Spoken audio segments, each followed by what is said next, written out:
ദുരന്തബാധിതരായ ഒരാൾ പോലും അവിടെ നിന്ന് ഒരു അപശബ്ദം ഉണ്ടാക്കിയില്ല, ഒരു സംസാരം ഉണ്ടാക്കിയില്ല.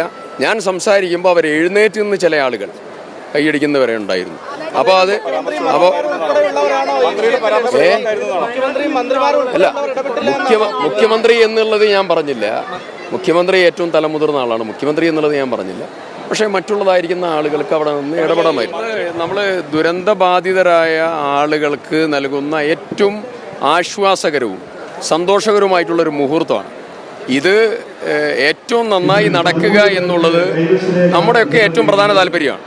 കാരണം ഞാൻ പ്രതിനിധാനം ചെയ്യുന്ന ഒരു നിയോജക മണ്ഡലത്തിലെ ദുരന്തബാധിതർക്ക് എന്നെ നമ്മുടെ രാഷ്ട്രീയ എതിരാളികളും പലരും പല പരിപാടികളും വിളിക്കാറുണ്ട്.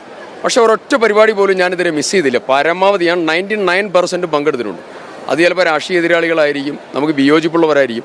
പക്ഷേ ദുരന്തബാധിതരുടെ പുനരധിവാസ പ്രവർത്തനത്തിലും പുനരുജ്ജീവന പ്രവർത്തനത്തിലും അതിജീവന കാര്യങ്ങളിലും വളരെ പോസിറ്റീവായിട്ടുള്ള അപ്രോച്ചാണ് എല്ലാ സമയത്തും സ്വീകരിച്ചിട്ടുള്ളത്.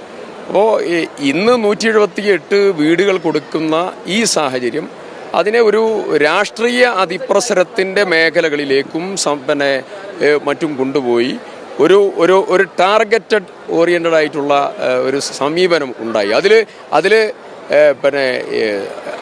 അതിൽ ഇടപെടേണ്ടതായ ആളുകൾ ആ സമയത്ത് ഇടപെട്ടൊരു വാക്ക് പറഞ്ഞിരുന്നുവെങ്കിൽ അത്തരം സാഹചര്യങ്ങൾ ഒഴിവാക്കാമായിരുന്നു.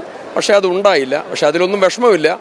ഈ ദുരന്തബാധിതരായ ഒരാൾ പോലും അവിടെ നിന്ന് ഒരു അപശബ്ദം ഉണ്ടാക്കിയില്ല, ഒരു സംസാരം ഉണ്ടാക്കിയില്ല. ഞാൻ സംസാരിക്കുമ്പോൾ അവർ എഴുന്നേറ്റ് നിന്ന് ചില ആളുകൾ കൈയടിക്കുന്നവരെ ഉണ്ടായിരുന്നു. അപ്പോൾ അല്ല, മുഖ്യമന്ത്രി എന്നുള്ളത് ഞാൻ പറഞ്ഞില്ല. മുഖ്യമന്ത്രി ഏറ്റവും തലമുതിർന്ന ആളാണ്. മുഖ്യമന്ത്രി എന്നുള്ളത് ഞാൻ പറഞ്ഞില്ല. പക്ഷേ മറ്റുള്ളതായിരിക്കുന്ന ആളുകൾക്ക് അവിടെ നിന്ന് ഇടപെടാമായിരുന്നു. പ്രിയപ്പെട്ട രാജൻ മിനിസ്റ്റർ എൻ്റെ അടുത്ത സുഹൃത്താണ്. ഞങ്ങൾ ഈ കാര്യത്തിലൊക്കെ എല്ലാ രീതിയിലും ഏകോപനം പരസ്പരം സംസാരിക്കുന്ന ആളുകളാണ്. രാജൻ മിനിസ്റ്റർ അവിടെ നിന്ന് പറഞ്ഞ ഒരു വാക്ക് തറക്കല്ലിട്ട് പോകുന്നവരല്ല ഞങ്ങൾ എന്നുള്ളത്, ആ പരാമർശം ഇതുപോലുള്ള ഒരു ചടങ്ങിൽ അദ്ദേഹത്തിന് പത്രസമ്മേളനം നടത്തി പറയാം. ഇപ്പം ഇന്നലെ 52 വീടുകൾ ഇന്ത്യൻ യൂണിയൻ മുസ്ലിം ലീഗ് കൊടുത്തു. ഞാൻ പങ്കെടുത്ത നിരവധി ഭവന കൈമാറ്റ പദ്ധതികൾ അവിടെ നിന്നാണ്. 100-ലധികം, എനിക്ക് തോന്നുന്നു 100-ലധികം വീടുകൾ ഇപ്പോൾ നമ്മൾ എറൗണ്ട് കൊടുത്തിട്ടുണ്ട്. പല സംഘടനകൾ കൊടുത്തിട്ടുണ്ട്. അപ്പോൾ നിരവധി തറക്കല്ലിട്ടു, നിരവധി വീടുകൾ കൈമാറി. അങ്ങനെയുള്ളതായിരിക്കുന്ന ഒരു സാഹചര്യമാണ്. ആ സാഹചര്യത്തിൽ തറക്കല്ലിട്ട് പോകുന്നവരല്ല ഞങ്ങൾ എന്ന് പറഞ്ഞാൽ, ഞങ്ങൾ എന്നുള്ള പദപ്രയോഗം അവിടെ ഒരു ചുരുങ്ങുകയാണ്. സർക്കാരിനെ ചുരുക്കുകയാണ്. ഞങ്ങളൊക്കെ ഇതിൻ്റെ ഭാഗമാണ്. അപ്പോൾ സർക്കാരിനെ ചുരുക്കുന്നത് ഒരു നെഗറ്റീവ് പൊളിറ്റിക്സാണ്. അപ്പോൾ ഈ കാര്യത്തിൽ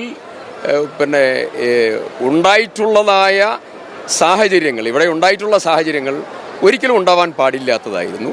അതിൽ സർക്കാർ ഇനിയെങ്കിലും അത്തരം കാര്യങ്ങളിൽ ജാഗ്രത പാലിക്കട്ടെ എന്നുള്ളതാണ്.